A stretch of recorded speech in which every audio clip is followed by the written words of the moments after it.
हम यहाँ पर बात करेंगे कि आज के जो टॉपिक्स हैं उसमें हम मेल न्यूट्रिशन और इसके साथ साथ हम बात करेंगे दूसरी उसकी इफेक्ट्स दैट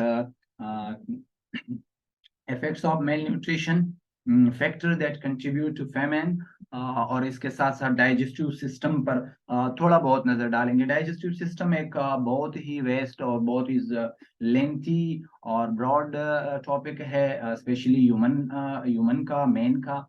तो उसमें हम इतने गहराई में नहीं जाएंगे, इतने डिटेल में नहीं जाएंगे। हम सिंपली जो है ना उसको थोड़ा बहुत डाइजेस्टिव सिस्टम को डिस्कस करेंगे, उसकी थोड़ा बहुत फिजियोलॉजी डिस्कस करेंगे, और जो है ना इसके साथ साथ हम उसकी थोड़ा बहुत उसमें डाइजेशन को देखेंगे कि डाइजेशन कैसे हो रही है। ठीक है, इसके साथ साथ digestion in food, role of pancreas, role of liver in metabolism, digestive disorders, ये सारे हमारे टॉपिक नहीं हैं। तो आज हम जो टॉपिक पर बात करेंगे वो effect of malnutrition, factor that contribute to famine, digestive system. बस यही 3 टॉपिक जो है ना ये हमारे आज के टॉपिक से, इसको हम डिस्कस करेंगे। सबसे पहले effect of mail nutrition. Mail nutrition होता क्या है? हमने मेल न्यूट्रिशन को पहले देखना होता है कि मेल न्यूट्रिशन क्या होता है। मेल फंक्शनिंग का वर्ड हम मोस्टली यूज करते हैं। मेल बिहेवियर या मेल बेड बिहेवियर का लफ्ज हम यूज करते हैं। मेल लफ्ज का यहाँ पर मतलब होता है कि bed effect. So malnutrition means bad food, bad nutrition, you can say. Malnutrition refers to deficiencies or excesses in nutrients intake. जब भी कभी आप डाइट्स लेते हैं, न्यूट्रिएंट्स लेते हैं, और जो है ना वो न्यूट्रिएंट्स या वो डाइट्स जो है ना उसको आप जो है ना या डेफिशिएंसीज लेते हैं, या फिर जो है ना या फिर जो है ना आप कभी कभी एक्सेस कर लेते हैं न्यूट्रिएंट्स में। बहुत सारी चीजें होती है। न्यूट्रिएंट्स का मतलब फूड के अंदर वो तमाम रिक्वायरमेंट्स जिसको आगे जाकर के हम देखेंगे कि न्यूट्रिएंट्स कौन कौन सी चीजें इसमें, प्रोटीन, लिपिड्स, कोलेस्ट्रोल्स और विटामिन वगैरह आते हैं। यानी ये न्यूट्रिएंट्स है, सारे फूड के न्यूट्रिएंट्स हैं। ये न्यूट्रिएंट्स अगर जो है ना आप प्रॉपरली नहीं लेते हैं, या इन न्यूट्रिएंट्स की आपके फूड में डिफिशिएंसी है या एक्सेस है, तो इस प्रोसेस को हम मेल न्यूट्रिशन बोलते हैं। यानी आपका जो न्यूट्रिशन है वो प्रॉपर नहीं है। और इसके क्या इफेक्ट्स हो सकते हैं? इम्बैलेंस ऑफ एसेंशियल न्यूट्रिएंट्स और इम्प्योर न्यूट्रिएंट यूटिलाइजेशन, या उसको आप प्रॉपरली यूटिलाइज नहीं कर रहे हैं, या जो है ना उसको आप इम्प्रॉपरली जो है ना आपने उसको लिया हुआ है, आपके न्यूट्रिएंट्स, या फिर आपने न्यूट्रिएंट्स की कमी है।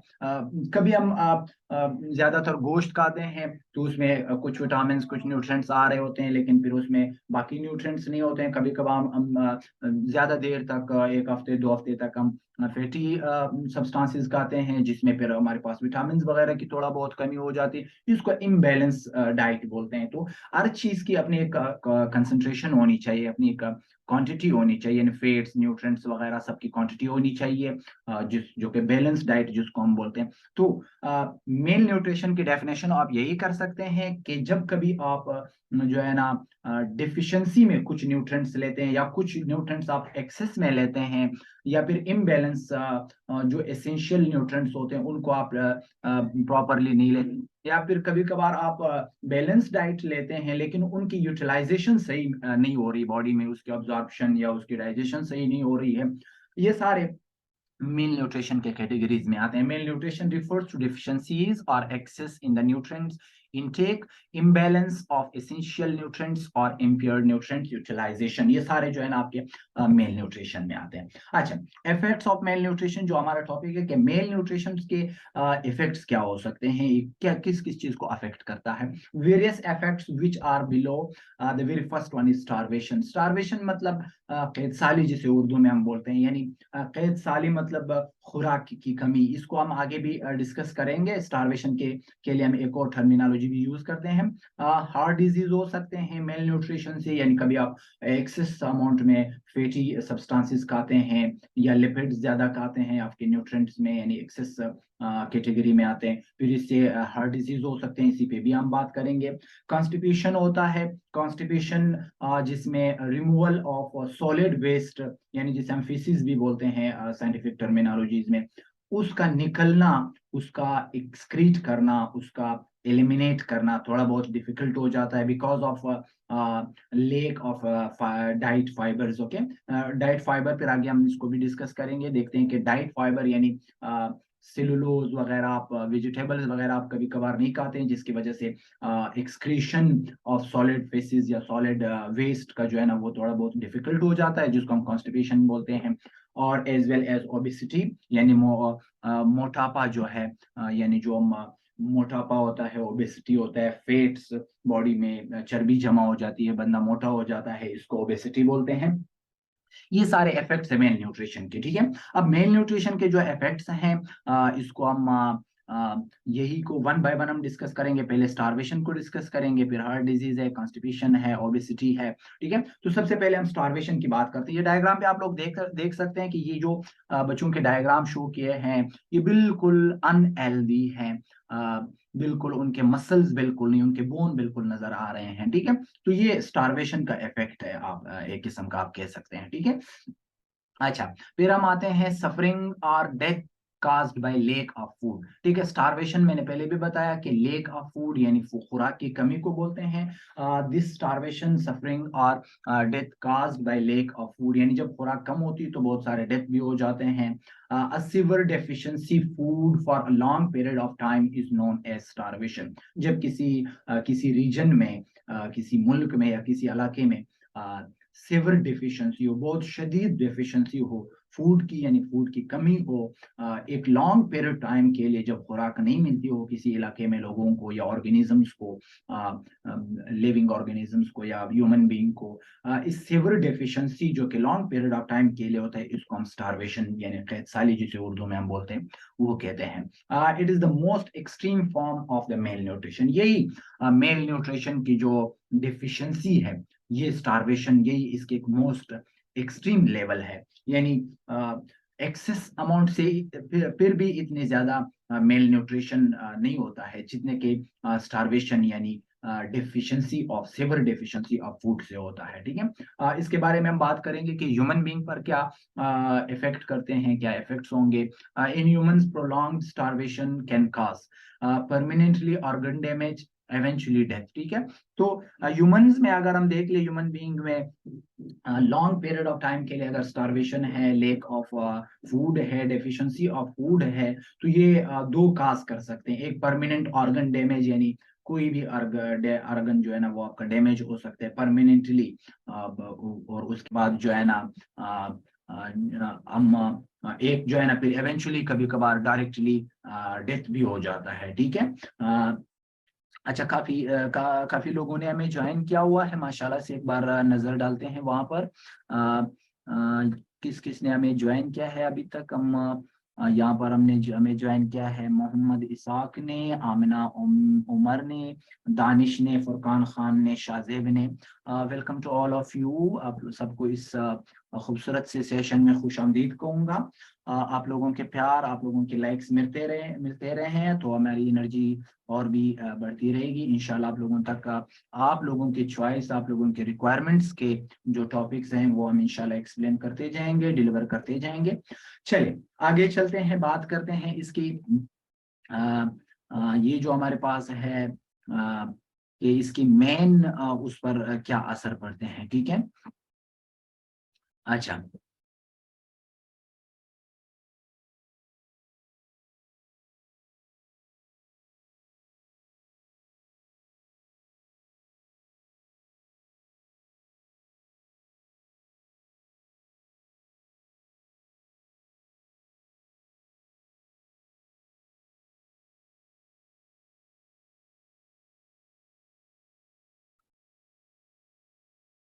चले अब हम आगे चलते हैं अपने टॉपिक की तरफ कि हमारा टॉपिक क्या है।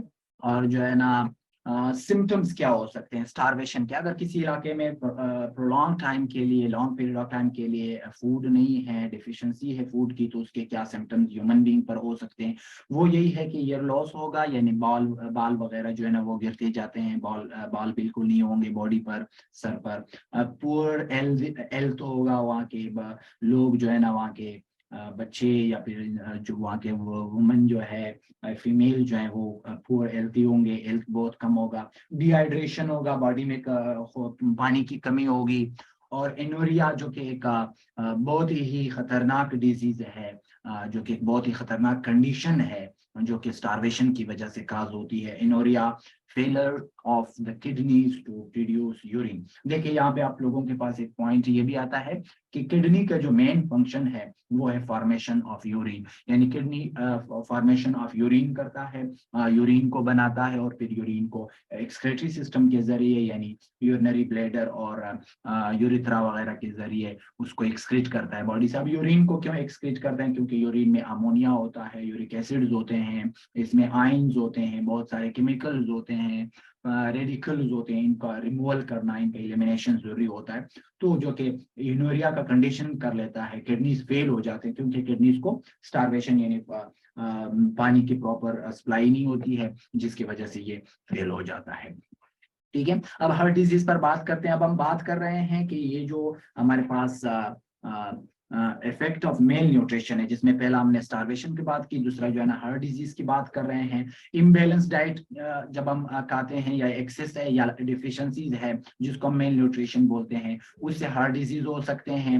मोर अमाउंट ऑफ फैट्स, या जब हम कभी कभार अपने डाइट्स में, अपने न्यूट्रिशन में ज्यादा अमाउंट में वो लेते हैं, फैट्स लेते हैं, तो ये भी काज करता है हार्ट डिजीज को। अब मोर अमाउंट ऑफ फैट्स, ये भी आपका एक्सेस अमाउंट ऑफ न्यूट्रिशन हो गया, जो कि मेल न्यूट्रिशन कहलाता है, तो ये भी काज करता है हार्ट डिजीज को। और इसी के साथ साथ due to the high cholesterol. अब कोलेस्ट्रॉल जो है ना, कोलेस्ट्रॉल फैटी सब्सटेंसेस होते हैं, वैक्सी सब्सटेंसेस होते हैं, ऑयली सब्सटेंसेस होते हैं, जो कि हमारे बॉडी को रिक्वायर्ड हैं सेल की ग्रोथ के लिए। ठीक है, ये लाजमी है, हमें कोलेस्ट्रॉल हमारे न्यूट्रिशन में होना चाहिए। लेकिन अगर आप हाई लेवल ऑफ कोलेस्ट्रॉल लेते हैं अपने बॉडी में, that will cause some of the heart disease.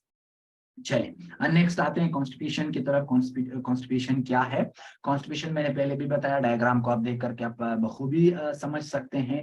Constipation is actually the hard way to remove the solid waste. जब कभी आप वेस्ट मटेरियल को एक्चुअली ह्यूमन बीइंग या दूसरे एनिमल्स में भी हो सकता है, जब सॉलिड पार्टिकल्स को रिमूवल करना थोड़ा बहुत मुश्किल हो जाता है, उस सिचुएशन को हम कॉन्स्टिपेशन बोलते हैं। कॉन्स्टिपेशन होता क्यों है? Lake of dietary fibres. अब देखो मैंने वहां पे भी बताया था आप लोगों के, हम डिस्कस करेंगे। अब डाइटरी फाइबर्स जो है ना, उन फाइबर्स को बोलते हैं जो कि हमारे डाइट में मौजूद होते हैं।